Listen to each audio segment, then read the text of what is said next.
हमारे विभिन्न ज्ञानवर्धक कार्यक्रम देखने के लिए आप हमें अभी सब्सक्राइब करें, बेल आइकन को प्रेस करें ताकि आप देख सकें हमारा कार्यक्रम सबसे पहले। और अधिक जानकारी के लिए फेसबुक पेज को लाइक करना न भूलें। जय माँ इंद्राक्षी। इंद्राक्षी धाम में दर्शकों आप सभी का हम हार्दिक स्वागत करते हैं। आइए इस विशेष अंक में हम श्राद्ध पक्ष की बात करें। वर्ष में ये 15 दिन का जो समय होता है ये श्राद्ध पक्ष का समय होता है। इसमें हम अपने स्वर्गीय माता पिता दादा दादी के प्रति जो श्राद्ध कर्म करते हैं उससे हमें विशेष प्रकार का उन दिवंगत आत्माओं से आशीर्वाद प्राप्त होता है। सत्य सनातन धर्म में इस अनूठी परंपरा की प्रशंसा पूरे विश्व में की जाती है। जी हाँ, जीते जी हम अपनों का ख्याल रखें, उनकी सेवा करें, उनका सम्मान करें और इस संसार से जाने के बाद हम उन्हें कभी ना भूलें। उनके प्रति तप तितिक्षा दान यज्ञ ब्राह्मण भोजन जो हमसे बने, हम जीवन पर्यंत अपनी इस आखिरी सांस तक अपने पितरों के प्रति नतमस्तक होकर के ये शुभ कर्म करते रहें। ऐसी सुंदर परंपरा कि जहाँ जीते जी भी हम अपनों का सम्मान तो करते ही करते हैं, लेकिन मरणोपरांत इस संसार में देह त्यागने के बाद भी हमें अपनों के प्रति मोह बना रहे, उनके प्रति मन में एक सम्मान की आस्था बनी रहे। ये एक बहुत बड़ी एक सुंदर बात सत्य सनातन धर्म में वास्तव में है। पितृपक्ष क्या हैं, पितृ हमें क्या आशीर्वाद देते हैं और पंचवली क्या होती हैं, इस अंक में हम आपको संपूर्ण जानकारी देंगे संक्षिप्त विधि से। लेकिन बस इस अंक में आपसे ये गुजारिश है, हमारी आवाज़ थोड़ा साफ आपको सुनाई नहीं देगी, गला रुंधा हुआ है, बैठा हुआ है, बस थोड़ा सा आप हमारी इस आवाज़ को बर्दाश्त करने का प्रयास करें और हम पूरा प्रयास करेंगे कि इस कार्यक्रम को बहुत अच्छे से आपको हम समझाएं। अब आइए, हर वर्ष ये 15 दिन का विशेष समय अपने पितरों को याद करने का होता है, उनके निमित्त कुछ विशेष करने का होता है। जिन पितरों ने हमें ये जीवन दिया, अपने कुल का नाम दिया, हमें कोठी बंगला जो भी जिनकी जो हैसियत थी, वो बेचारे हमें सब कुछ दे कर के चले गए, तो क्या हमारा दायित्व नहीं बनता कि हम उन्हें जीवन की अंतिम सांस तक हम उन्हें याद करते रहें। उनके नाम से, उनके मन से जो भी हमसे बन पड़े, हम वो चीज़ें उनके नाम से करें। आज भी ऐसे बहुत लोग हैं, अपनी माता के नाम से, पिता के नाम से, दादा के नाम से बड़े बड़े स्कूल बनवाते हैं, धर्मशालाएं बनवाते हैं, प्याऊ बनवाते हैं, घाट बनवाते हैं। है तो होता है ना ऐसा। परमात्मा सबको इतनी सद्बुद्धि दे कि हम अपनों को सदैव याद रखें। हमारे ऋषियों का बहुत बड़ा चिंतन रहा है भारतीय धर्म के साथ कि हम जीते जी भी उनका सम्मान करें और जब वो संसार से चले जाएं उसके बाद भी हम उनका सम्मान करें। इस बार ये पितृपक्ष 21 तारीख दिन मंगलवार से प्रारंभ है और 6 अक्टूबर तक ये 15 दिन का पितृपक्ष रहेगा। हमें जो श्राद्ध मनाया जाता है उसमें ध्यान रखें कि श्राद्ध की तिथि मेन आपको याद होनी चाहिए। जिस तिथि में मुखाग्नि दी जाती है, शव को दाग दिया जाता है, शव को, वो तिथि ही उसकी श्राद्ध में ली जाती है। डेथ कब हुई वो एक अलग बात है, लेकिन मुखाग्नि जिस दिन दी जाती है उस तिथि को ही श्राद्ध मनाया जाता है। क्लियर? दूसरी बात, जिनको तिथि याद ना रही हो कि भाई हमारे दादाजी की क्या तिथि थी या हमारे पिताजी या माताजी की क्या तिथि थी, तो उस तिथि में जिस तिथि का हमें भान ना हो, हम भूल गए हों या पता ना हो, तो सर्वपितृ श्राद्ध की जो तिथि होती है वो अमावस्या मानी जाती है। उस तिथि के रूप में आप इस बार ये श्राद्ध 6 अक्टूबर अमावस्या का कर लें। ठीक है? जिनका याद ना हो वो अमावस्या, और जिनको तिथि याद हो तो वो अपनी तिथि में करें। कुछ बातें श्राद्ध के बारे में हैं, आइए आप लोग जानें कि इसमें अन्न हम ब्राह्मण को कैसा दें, यानी कि ब्राह्मण को जो हम घर में बुला करके श्राद्ध कर्म कराते हैं उसमें अन्न कैसा होना चाहिए। एक पंचबलि क्या होती है, पंचबलि का मतलब क्या होता है? बलि का मतलब आप कुछ अलग ना समझें, बलि का मतलब होता है भेंट देना, प्रस्तुत करना। जो भी भोज्य सामग्री हम बनाते हैं तो श्राद्ध कर्म में ये पंचबलि भी अनिवार्य होती है। जैसे श्वान की, कुत्ते के लिए हम क्या निकालते हैं, चींटी के लिए हम क्या निकालते हैं, गाय के लिए हम निकालते हैं। तो पहले पंचबलि, फिर उसके बाद हम ब्राह्मण भोजन कराते हैं। बहुत से उस दिन पितृयज्ञ भी कराते हैं, तर्पण आदि भी कराते हैं। तो वो आपकी अपनी श्रद्धा है, जैसे आप कराएं, जो आपकी परिपाटी है वो आप करते रहिए। तो पहले इसमें अन्न कैसा होना चाहिए, पंचबलि किस किस की होती है, वो सारी चीज़ें कुछ मैं आपको बता देता हूँ, आप जानें। श्राद्ध का अर्थ है श्रद्धा से जो कुछ दिया जाए। पितृपक्ष में श्राद्ध करने से पितृगण वर्ष भर तक प्रसन्न रहते हैं। प्रत्येक अमावस्या पितरों की पुण्यतिथि मानी जाती है। श्राद्ध के लिए सबसे पवित्र स्थान, अगर आप कहीं जाकर के कुछ करना चाहते हैं तो गया तीर्थ है। माता के श्राद्ध के लिए काठियावाड़, सिद्धपुर स्थान परम फलदायी माना गया है। आश्विन कृष्ण अमावस्या को पितृ विसर्जनी अमावस्या कहते हैं। तो ये तो थी कुछ छोटी छोटी बातें श्राद्ध पक्ष में। अब देखो, हमारे पितृ हों या देवता हों, वो किस प्रकार के भोजन से प्रसन्न होते हैं, आइए वो भी जानें। श्राद्ध में अन्न, मनुष्य जिस अन्न का स्वयं भोजन करता है उसी अन्न से पितृ और देवता भी तृप्त होते हैं।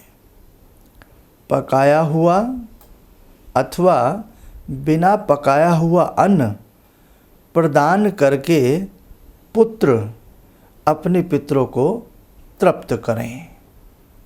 तो समझ में आया, यानी कि जो हमें प्रिय है वही प्रिय हमारे देवताओं को और पितरों को होता है।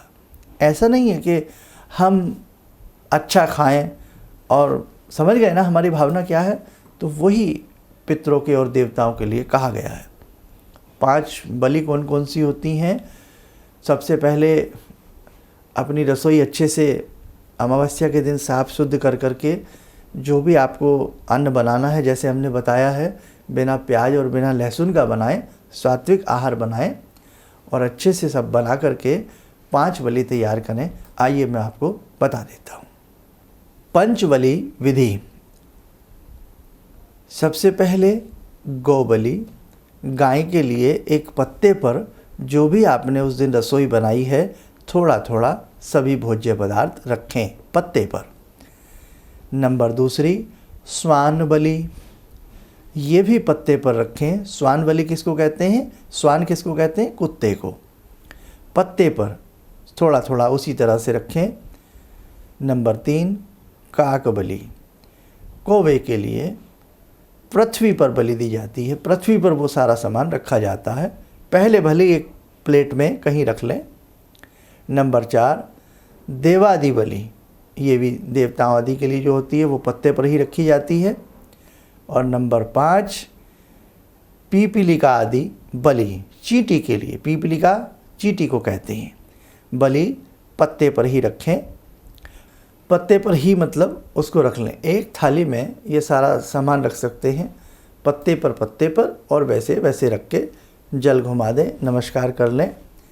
और ये 5 बलियाँ अलग अलग दे दें, मतलब उनको कौवे का जैसे हमने बताया वैसे दे दें, चींटी का उसको भोजन दे दें। सबका भोजन देने के बाद एक शुद्ध थाली लें और थाली में ब्राह्मण के निमित्त जो भी उस दिन आपने रसोई बनाई है उसका थोड़ा थोड़ा भोजन सारा अच्छे से लगाएं।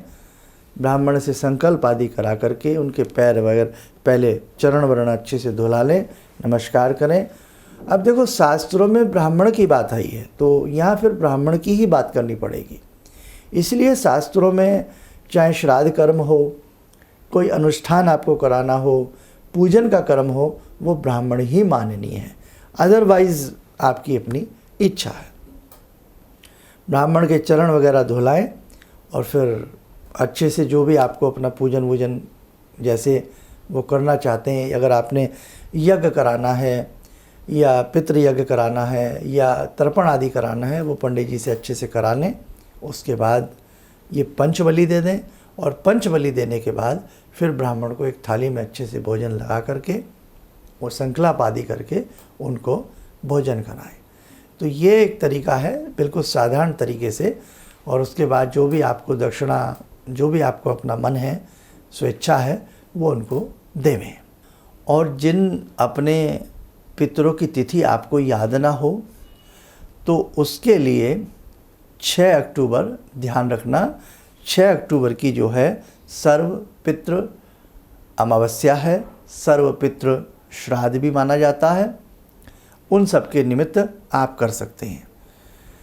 वर्ष भर पितृ हमें शुभ आशीष देते हैं कि आप माने ना माने, कई बार हम बड़ी मुसीबत में फंस जाते हैं, कई बार भयानक एक्सीडेंट से हमें गुजरना पड़ता है और कोई ऐसी शक्ति हमें आकर के बचा लेती है, वो हमारे पितृ होते हैं। कई बार हम पानी में डूबते डूबते रह जाते हैं, कोई चीज़ हमें हाथ पकड़ करके बाहर फेंक देती है, हमारे पितृ होते हैं। आप ध्यान रखना, प्रत्यक्ष अप्रत्यक्ष रूप में पितृ हमारी सुरक्षा करते हैं, हमारे सहायक होते हैं और हमें हमेशा शुभ आशीष देते हैं। ये 15 दिन पितरों के लिए एक उत्सव की तरह होता है। ये 15 दिन उनका विशेष पर्व होता है। यमलोक से पृथ्वी लोक पर पितृ इसी आस में आते हैं, उसी पुण्य तिथि को आते हैं जिस तिथि में उनको मुखाग्नि दी जाती है कि आज मेरे बच्चे, मेरी संतानें हमारे लिए कुछ करेंगी। और संतानें ऐसी हैं कि साहब उन्हें पता ही नहीं है। हिंदू धर्म में जन्म लेने के बावजूद भी इन सब बातों को वो तकियानुसी बताते हैं, अंधविश्वास बताते हैं। देखो, हमने जिस धर्म में जन्म लिया है, हमारे धर्म में जो ऋषियों ने हमें कहा है वो सर्वोपरि होना चाहिए, है ना। एक चीज़ और बताऊं, अगर आप बहुत ज़्यादा कुछ नहीं कर सकते तो ये 15 के 15 दिन ध्यान रखना। कौन सी तारीख से? 21 तारीख से, 21 सितंबर से 6 अक्टूबर तक ध्यान रखना।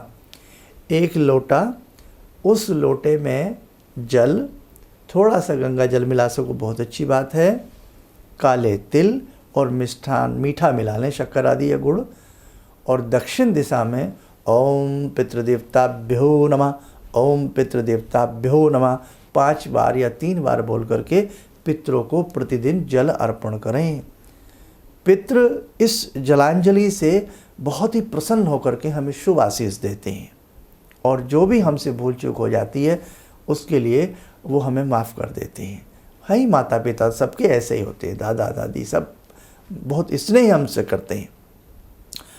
और वैसे तो हम जन्म जन्मांतर तक कभी भी अपने माता पिता का ऋण नहीं उतार सकते, लेकिन फिर भी एक प्रयास होता है इन दिनों में उनके ऋण को चुकाने का, उनके ऋण को उतारने का। तो 15 दिन तक 1 लोटा जल तिल मिला करके आप लोग देते रहें। पक्षियों को 15 दिन उनके नाम से कोई दाना डालते रहें। गरीबों में कहीं ना कहीं फल या मिष्ठान बांटते रहें और अमावस्या के दिन जितना आपसे हो सकता है आप गायत्री मंत्र को 1-2 घंटा या 1 घंटा पढ़ लेना। और उसके बाद अगर आपसे घर में ब्राह्मण भोजन नहीं कराया जाता, कोई 100 बजे होती हैं हर घर में, तो आप कोई सूखा सामान ले लें और उसके साथ सफ़ेद रंग की कोई मिठाई ले लें, थोड़ा फल ले लें, सफ़ेद वस्त्र ले लें और कुछ दक्षिणा ले लें। आसपास कहीं भी ऐसे पंडित जी आपके जानकार जरूर होंगे, उनको जाएं, पैर छुएं, नमस्कार करके ये सारी दान दक्षिणा उनको अपने पितरों के निमित्त दे आएं। इसके अलावा गरीबों में अन्न बांटते रहें, फल बांटते रहें अपने पितरों के नाम से, ये भी आपके लिए बहुत अच्छा रहेगा। अब एक श्राद्ध और बचता है जो इन 15 दिन से अलग की श्रेणी में आता है, वो होता है पूर्णिमा का। जैसे किसी के घर में पूर्णिमा के दिन वो शव को दाग दिया गया हो, मुखाग्नि दी गई हो, तो वो पूर्णिमा का भी श्राद्ध माननीय होता है। वो आप 20 तारीख का करेंगे, 20 सितंबर दिन सोमवार। 1-2 दिन ही बीच में बचा है। हो सकता है ये वीडियो, ये अंक आप हमारा बीच में श्राद्धों में देख रहे हों, आपसे छूट गया हो, तो फिर आप सर्वपितृ श्राद्ध जो होता है, पितृ विसर्जनी जो अमावस्या होती है, उसके दिन हम भूले विसरो का छूट गया हो, अनजान में हम भूल गए हों, तो उस दिन हम कर सकते हैं। तो मेरे हिसाब से मैंने आपको सूक्ष्म तरीके से संपूर्ण जानकारी दे दी है। आप अच्छे से करिएगा। और देखो, चलते चलते मैं यही कहूँगा, ये तो श्रद्धा की बात है, श्रद्धा से ही श्राद्ध बना है। हम जितनी श्रद्धा अपनों के प्रति रखेंगे तो वास्तव में भगवान भी देखते हैं, हमारे ऋषि मुनि भी देखते हैं, और कोई नहीं देखता, हमारी आत्मा तो देखती है। इसलिए आपसे जितना बन पड़े आप अच्छे से कर लेना। और इस बार संपूर्ण तिथियां बहुत अच्छे से अपने हिसाब से बैठी हुई हैं। हर अपनी तिथि में आसपास के किसी मंदिर में जाके पंडित जी से पूछ लेना कि भाई एकादशी कब है, द्वादशी कब है, त्रयोदशी कब है, आगे की जो भी तिथियां, जिस तिथि में जिसको जो श्राद्ध करना होता है। और नहीं तो आजकल तो आपको इंटरनेट पे भी सारी जानकारी पंचांग की मिल जाती है। आप स्वस्थ रहें, सुखी रहें, इन्हीं शुभकामनाओं के साथ हम अपनी वाणी को विराम देते हैं। जय माँ इंद्राक्षी। भगवान से जुड़ो, और भगवान को से जुड़ने का जरिया आपने बताया, बहुत अच्छा लगा, बहुत धन्यवाद। और सनातन धर्म को जिंदा रखने के लिए आप जो प्रयास कर रहे हैं वो बहुत सराहनीय है। हम लोग को मौका मिला है, हम लोग भाग्यशाली हैं जो आपके करीब आने का हम लोग को मौका मिला है। किसी भी समस्या के समाधान के लिए मिले प्रसिद्ध हस्तरेखा एवं वास्तु विशेषज्ञ प्रोफेसर धर्मेंद्र शर्मा जी से। नोट: शिविर में भाग लेने हेतु एवं व्यक्तिगत रूप से मिलने के लिए कॉल करने का समय सुबह 10 बजे से शाम 6 बजे तक। हमारे विभिन्न ज्ञानवर्धक कार्यक्रम देखने के लिए आप हमें अभी सब्सक्राइब करें, बेल आइकन को प्रेस करें ताकि आप देख सकें हमारा कार्यक्रम सबसे पहले। और अधिक जानकारी के लिए फेसबुक पेज को लाइक करना न भूलें।